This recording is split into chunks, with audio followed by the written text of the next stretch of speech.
La priorité de passage appartient ici à mon sens de circulation? Oui, réponse A. Non, réponse B. Au sens inverse de circulation? Oui, réponse C. Non, réponse D.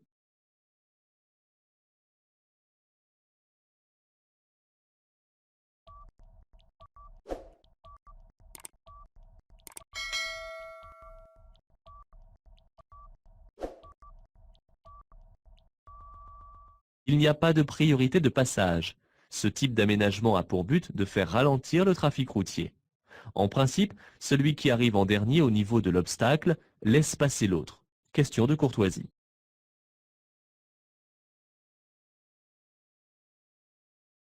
Je peux dépasser. Oui, réponse A. Non, réponse B.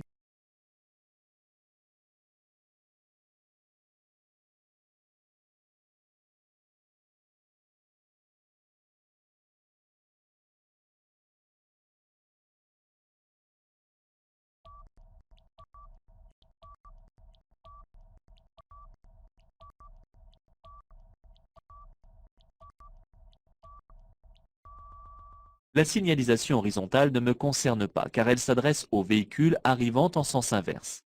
Toutefois, si je regarde au loin, j'aperçois un véhicule arrivant en face. Sa distance par rapport à nous ne me laisse pas le choix.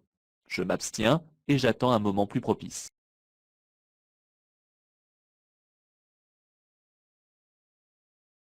Je peux dépasser. Oui, réponse A.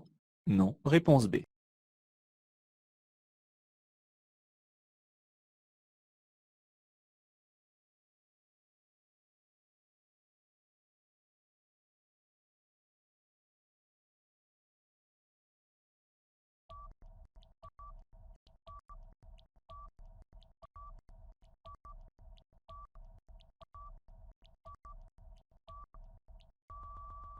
J'aperçois au loin les feux d'un autre véhicule arrivant en sens inverse. Je m'abstiens donc et j'attends un moment plus propice. Je surveille également la camionnette dans mon rétroviseur intérieur qui roule trop près de moi dans l'attente de pouvoir dépasser elle aussi.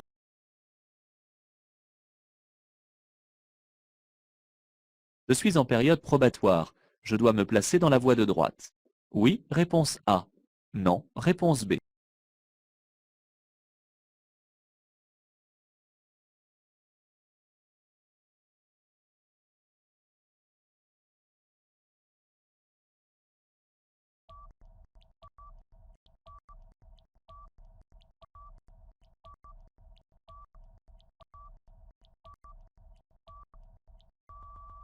Je circule sur une autoroute où, pour les conducteurs novices, la vitesse est limitée à 110 km/h. La voie de droite est une voie réservée aux véhicules lents, c'est-à-dire réservée à tous les véhicules ne pouvant pas dépasser les 60 km/h à cet endroit précis. Je n'ai pas à l'emprunter si je circule à vitesse normale.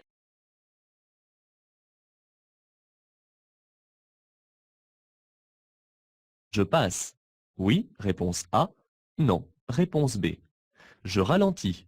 Oui, réponse C. Non, réponse D.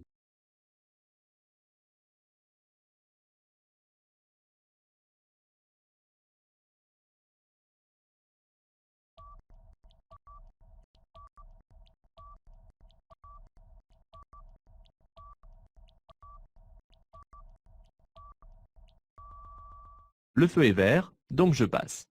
Je suis trop près des feux pour m'arrêter, au cas où la phase passerait au jaune.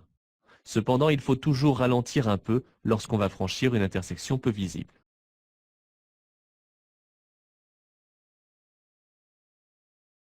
Le feu jaune est clignotant.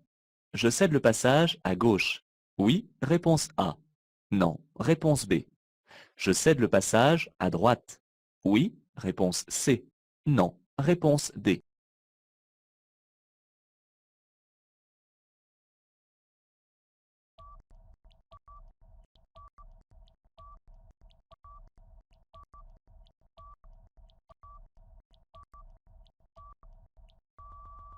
Sous le feu jaune clignotant est placé un panneau de route à caractère prioritaire. Dans ce cas, je n'ai à céder le passage ni à droite ni à gauche.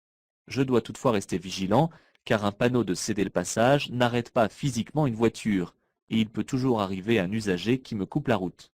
Pour rappel, Un jaune clignotant positionne un danger. La route conserve son caractère prioritaire dans la traversée du lieu-dit. Oui, réponse A. Non, réponse B.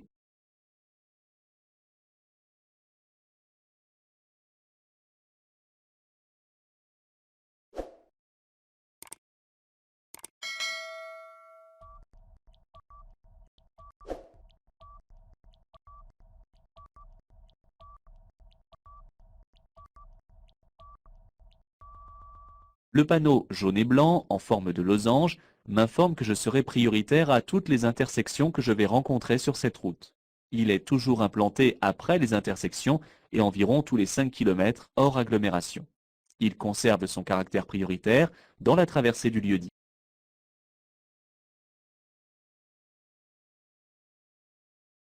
Mon feu vient de passer au vert. Je laisse passer le véhicule venant de droite. Oui, réponse A. Non, réponse B. Les véhicules venant d'en face. Oui, réponse C. Non, réponse D.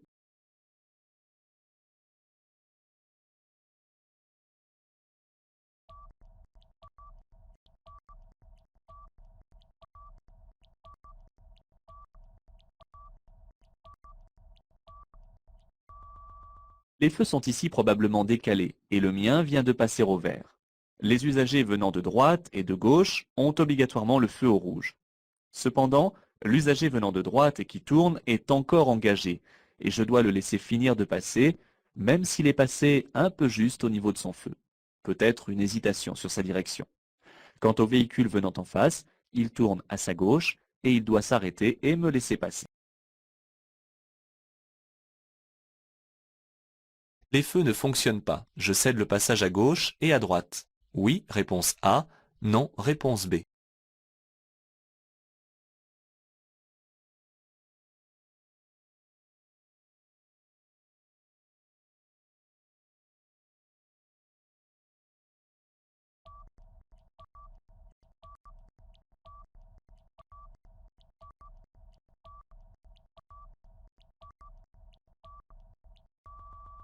Lorsque les feux tricolores ne fonctionnent pas, je dois tenir compte du panneau qui l'accompagne. Il s'agit ici d'un céder le passage. Je cède donc le passage à gauche et à droite.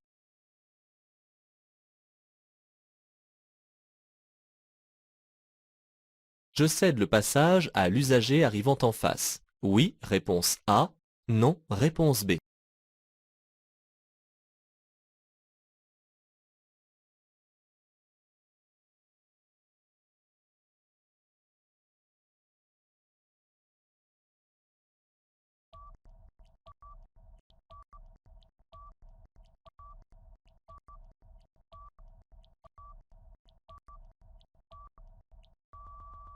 Je me situe actuellement sur la voie de stockage permettant de tourner à gauche. Du fait que je coupe la trajectoire du sens inverse de circulation, je dois céder le passage aux usagers qui arrivent. Si l'usager avance lentement, j'ai peut-être le temps de traverser avant son arrivée. Sinon, j'attends qu'il passe.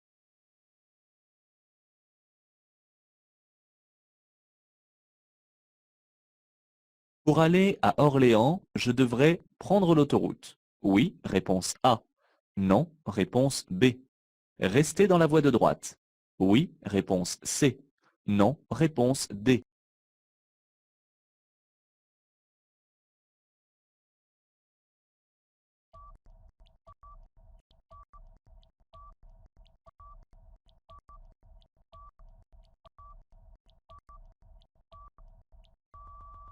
Ce panneau indique que pour se rendre à Orléans, une partie du trajet pourra s'effectuer par l'autoroute, mais ceci n'est pas une obligation. Les deux voies permettent de se rendre à Orléans et, en marche normale, lorsque je n'effectue pas de dépassement, je dois circuler dans la voie de droite.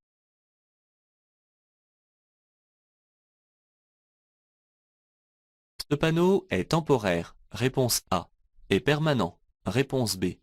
Annonce un risque de projection de gravillon, réponse C. Un danger lié à la présence de flaques d'eau, réponse D.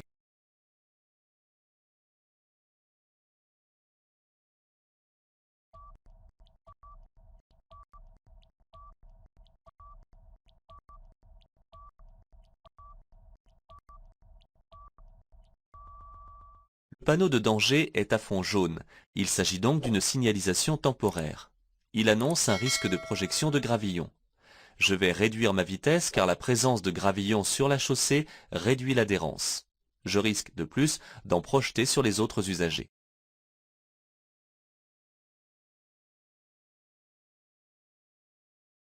La signalisation indique un double sens de circulation. Oui, réponse A. Non, réponse B. Interdit tout dépassement. Oui, réponse C. Non, réponse D.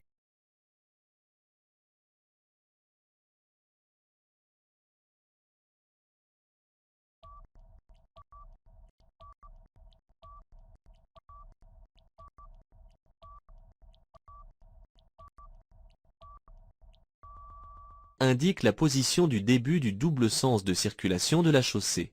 On le remarque au niveau du marquage au sol, avec l'épaisseur de la ligne qui est continue. Celle-ci interdit donc tout dépassement.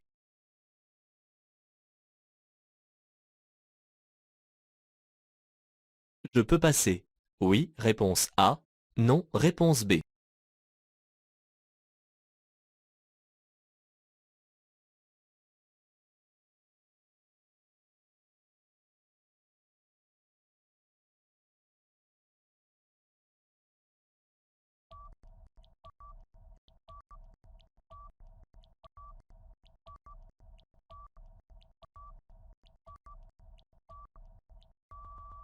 Le feu à moitié masqué à gauche ne me concerne pas. Le mien est actuellement en rouge et la barrière est baissée. Je dois d'abord acquitter le péage ou retirer le ticket de passage.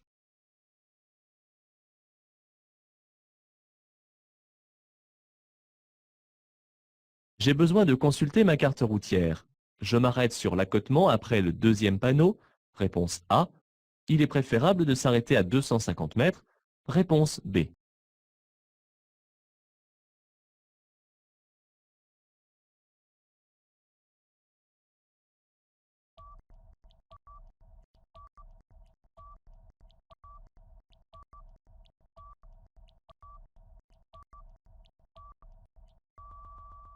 L'arrêt et le stationnement ne sont pas interdits, après le panneau d'information touristique, puisque la ligne de rive est franchissable. Mais cette aire de pique-nique à 250 mètres est nettement préférable. Autant en profiter pour faire une pause.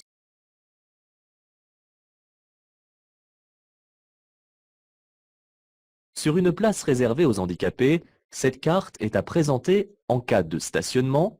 Oui, réponse A. Non, réponse B. En cas d'arrêt. Oui, réponse C. Non, réponse D.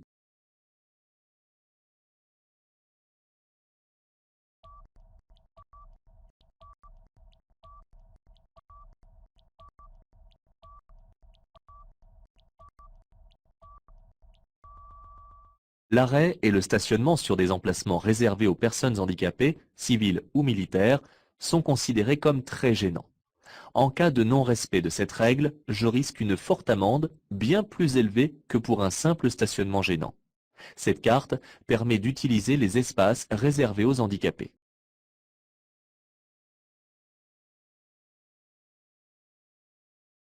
À droite, je peux m'arrêter pour déposer un passager. Oui, réponse A. Non, réponse B. Stationner un court instant. Oui, réponse C. Non, réponse D.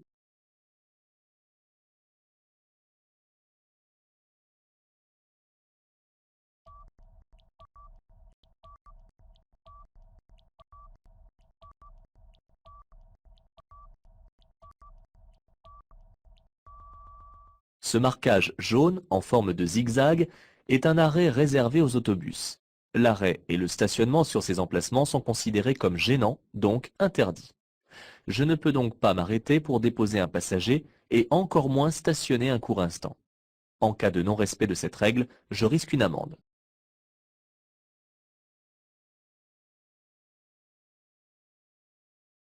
Cet arrêt de bus n'est pas doté d'un zigzag jaune. Je peux m'arrêter. Oui, réponse A. Non, réponse B.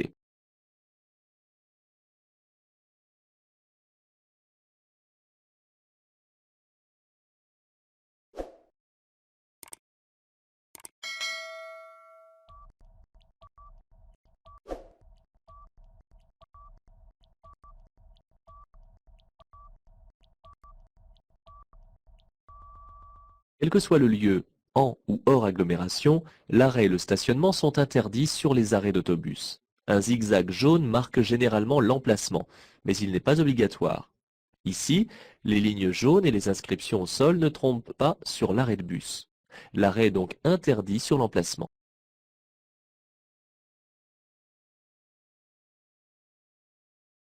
Je peux m'arrêter dans l'emplacement après le panneau. Oui, réponse A. Non, réponse B.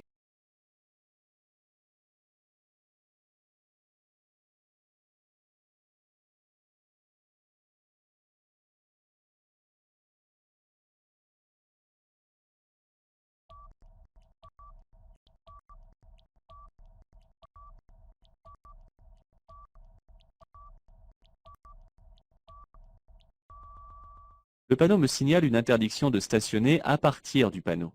Cependant, il s'agit ici d'un arrêt de bus et l'arrêt est interdit sur un tel emplacement.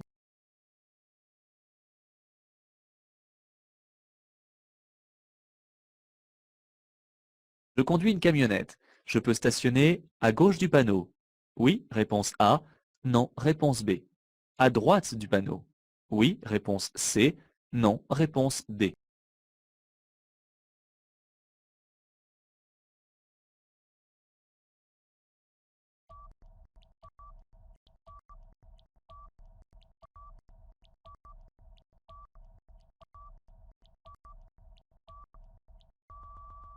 Ce panneau me signale une interdiction de stationner à gauche du panneau pour les véhicules pesant 3,5 tonnes et plus. Sachant que ma camionnette pèse obligatoirement moins de 3,5 tonnes, je peux stationner aussi bien à droite qu'à gauche du panneau.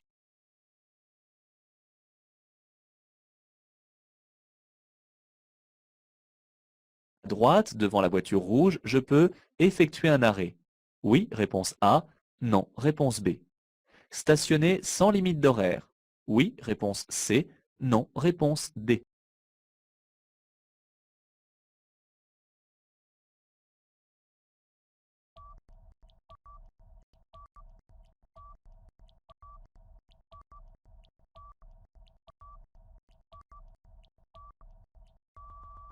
Le marquage au sol, à droite, délimite l'emplacement autorisé pour effectuer un arrêt ou un stationnement sans contrainte horaire.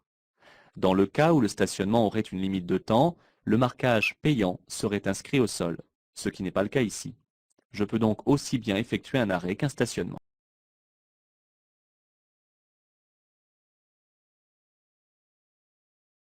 Arrêter ici pour répondre à un appel sur mon téléphone portable est une infraction.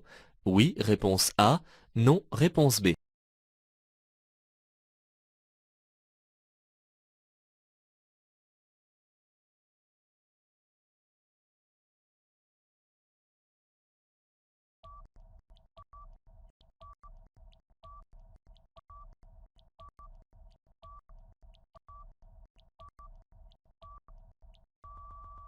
Cet espace est exclusivement réservé pour pouvoir accéder à des secours via la borne orange. Signaler un accident ou obtenir une dépanneuse sont les seuls services mis à la disposition de celle-ci. M'arrêter ici pour téléphoner est une infraction. Mon téléphone est sur répondeur lorsque je conduis.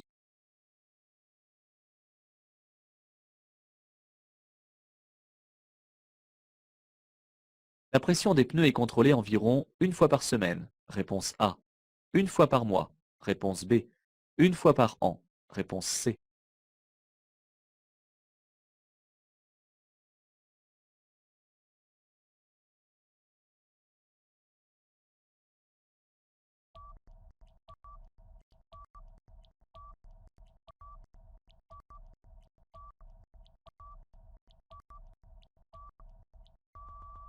La pression des pneus doit être contrôlée régulièrement. En effet, celle-ci influence grandement le comportement de mon véhicule et peut même causer l'éclatement d'un pneu si celui-ci est sous-gonflé. Je contrôle environ une fois par mois la pression des pneus.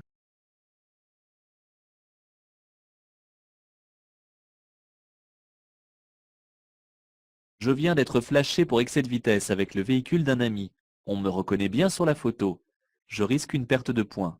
Oui, réponse A. Non, réponse B. Mon ami risque une perte de points. Oui, réponse C. Non, réponse D.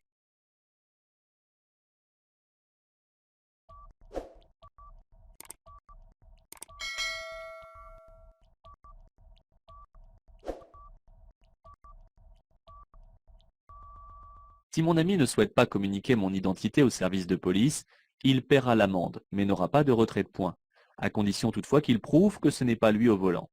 Si je demande à mon ami de déclarer qu'il s'agit de moi, je paierai l'amende et j'aurai un retrait de points.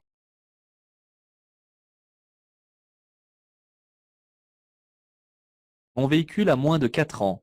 Lors d'un contrôle effectué par les forces de l'ordre, je dois être en mesure de présenter la carte grise du véhicule. Réponse A. Mon permis de conduire. Réponse B. L'attestation du contrôle technique. Réponse C. L'attestation d'assurance. Réponse D.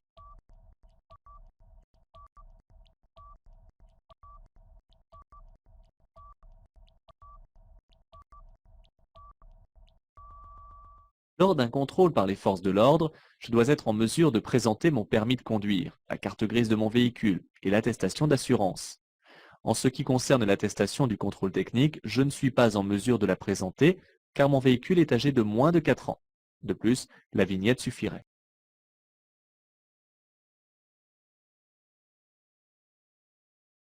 Je dois ici circuler en feu de position seul. Réponse A. En feu de croisement. Réponse B. En feu de route. Réponse C.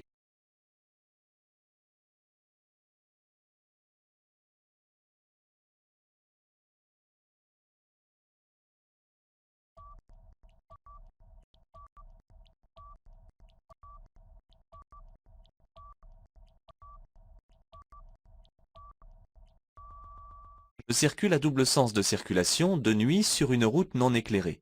Je dois voir et être vu. Si la route est libre, il faut utiliser les feux de route, c'est obligatoire. Mais ici, je suis un usager et je m'apprête à en croiser un autre. Pour ne pas les éblouir, j'utilise les feux de croisement. Les feux de position seuls ne sont pas suffisants.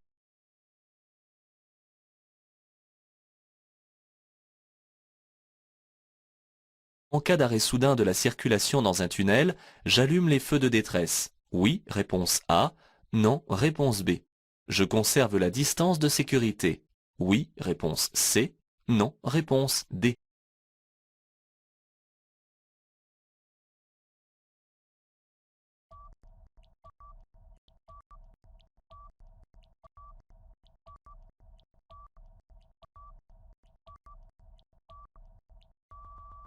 En cas d'embouteillage dans un tunnel, je m'arrête en serrant le bord droit de la chaussée et tout en respectant les distances de sécurité d'origine, soit bien souvent 70 mètres. J'allume les feux de détresse si je suis le dernier de la file et je coupe le moteur. S'il n'y a pas de danger de feu, je reste dans mon véhicule pour suivre les instructions données par les employés du tunnel.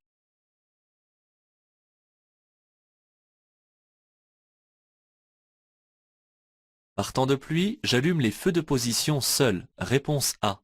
Les feux de croisement. Réponse B. Le feu de brouillard arrière. Réponse C.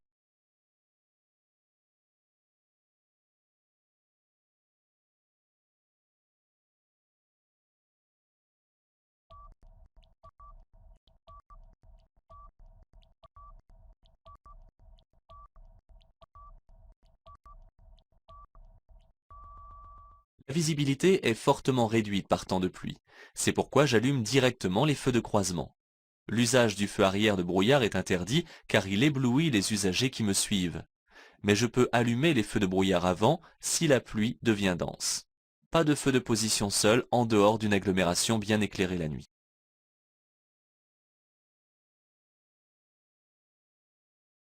En cas de perte du ticket de péage, je paie le trajet le plus court. Réponse A. Le trajet le plus long. Réponse B. Un tarif forfaitaire. Réponse C.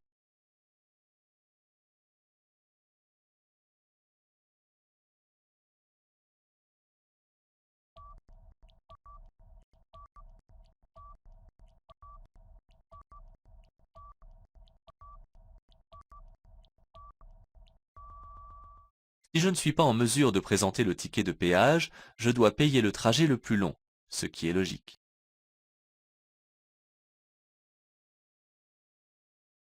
Je peux partir immédiatement en circulation. Oui, réponse A. Non, réponse B.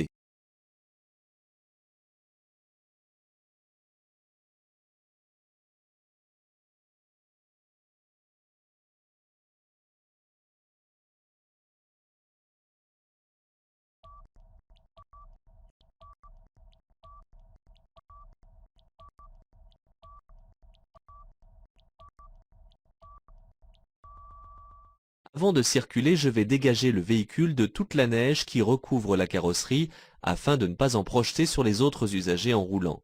Je dégage plus particulièrement les surfaces vitrées et les rétroviseurs extérieurs. Je ne peux pas actuellement démarrer.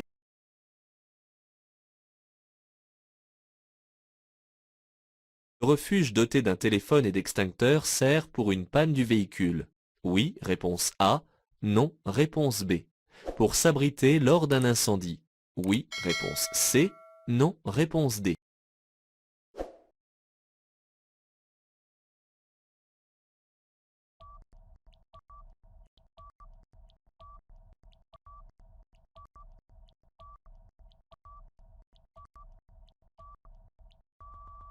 Dans les refuges aménagés sur les côtés du tunnel, je trouve un téléphone afin d'obtenir du secours en cas de panne ou pour signaler un incident. Des extincteurs sont mis à disposition afin de lutter contre un début d'incendie. Dans le cas où il ne peut pas être maîtrisé, je ne suis pas à l'abri dans ce refuge et je dois rejoindre impérativement l'abri de survie attenant.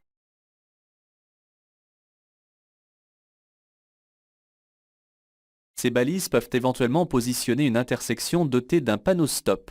Oui, réponse A. Non, réponse B. D'une priorité à droite. Oui, réponse C. Non, réponse D.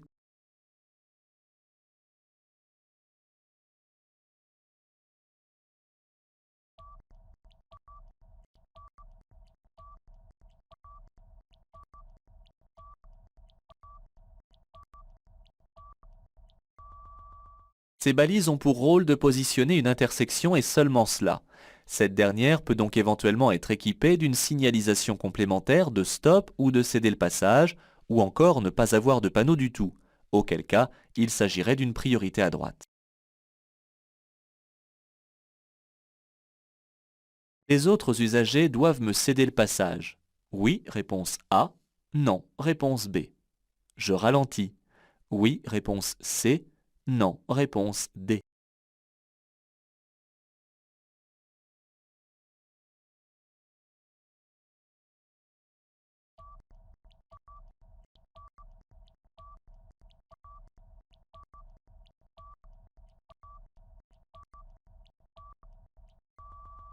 Les panneaux de stop sont assez visibles pour comprendre que les usagers venant aussi bien de gauche que de droite doivent céder le passage à mon axe de circulation.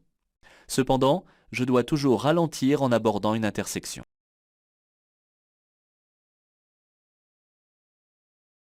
À droite, je vais me ranger de préférence en marche arrière. Oui, réponse A. Non, réponse B. Le stationnement est gratuit. Oui, réponse C. Non, réponse D.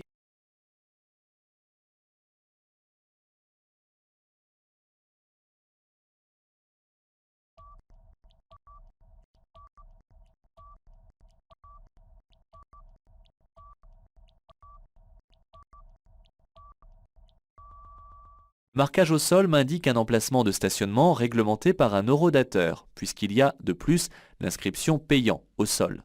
De préférence, je me rangerai en marche arrière, car c'est beaucoup plus facile pour effectuer la manœuvre.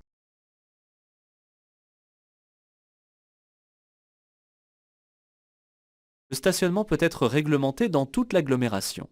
Oui, réponse A. Non, réponse B.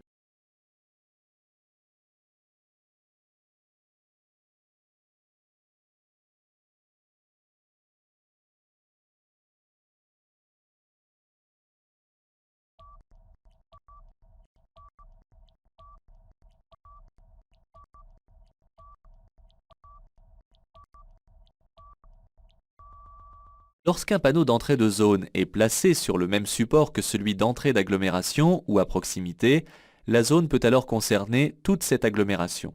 Cela n'exclut pas qu'une zone peut être dédiée au stationnement payant par exemple. Seul un panneau de fin de zone ou la sortie de l'agglomération met fin à cette zone.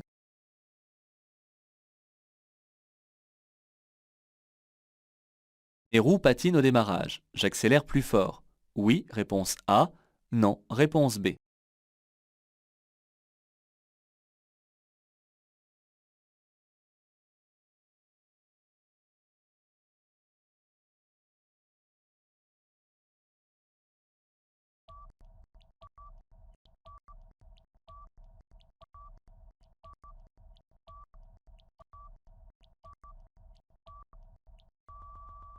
Dans la neige, l'adhérence est très réduite.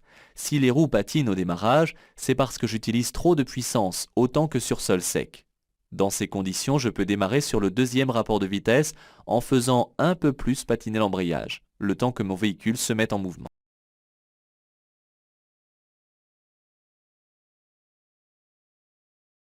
Il est interdit de circuler ici avec les feux de position seuls. Réponse A. Avec les feux de croisement. Réponse B. Avec les feux de route. Réponse C. Sans feu. Réponse D.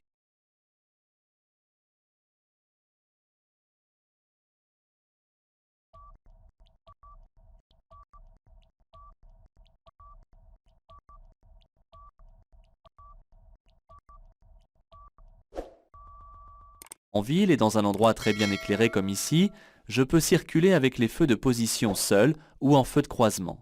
Je ne dois en aucun cas circuler sans les feux ni avec les feux de route. Si je circule sans feu, je risque une amende et un retrait de 4 points sur mon permis de conduire.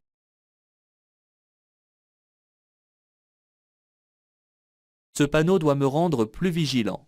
Oui, réponse A. Non, réponse B. Pour un dépassement de moins de 10 km/h, je risque un point en moins. Oui, réponse C. Non, réponse D.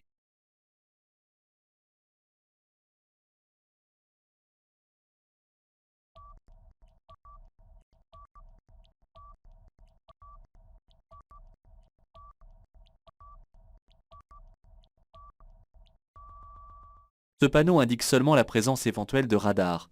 C'est le panneau suivant qui doit plutôt me rendre vigilant sur ma vitesse. En cas de dépassement de la limitation de vitesse de moins de 10 km/h, je risque un point en moins sur mon permis de conduire.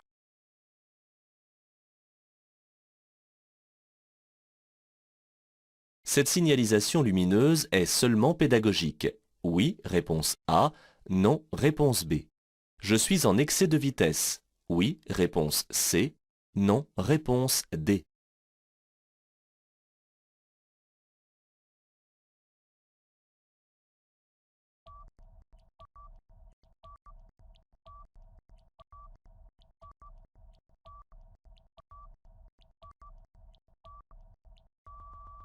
Je circule actuellement en agglomération et ce radar me signale ma vitesse à cet endroit. 46 km/h en agglomération ne constitue pas une vitesse excessive, mais peut toutefois être inadaptée en fonction des circonstances ou de la présence d'autres usagers. Ce type de radar est seulement pédagogique. Il peut cependant être placé en amont d'un radar automatique qui, lui, est susceptible de sanctionner en cas de dépassement de la vitesse autorisée. Je reste donc prudent. Notez que la couleur des chiffres de la vitesse affichée peut aider à la compréhension. Verte si elle est adaptée, jaune-orange comme ici en cas de limite à ne pas dépasser et rouge en cas d'excès.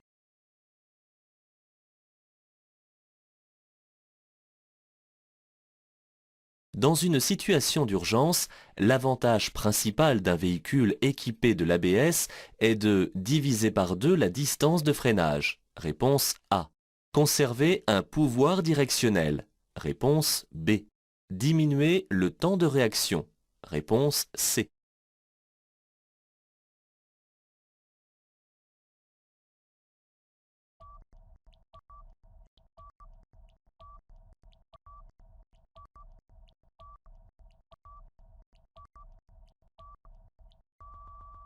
L'ABS, ou l'anti-blocage de sécurité, est un système d'assistance au freinage empêchant les roues de se bloquer pendant les périodes de freinage intense. Ce système permet de garder la directivité du véhicule pour pouvoir effectuer une manœuvre d'évitement si besoin, tout en optimisant la distance de freinage, celle-ci augmentant considérablement lorsque les roues se bloquent et que les pneumatiques glissent sur la chaussée. Cela ne la réduit cependant pas de moitié. Elle peut même être allongée dans certaines circonstances, telles que les adhérences très réduites, comme le verglas ou la neige.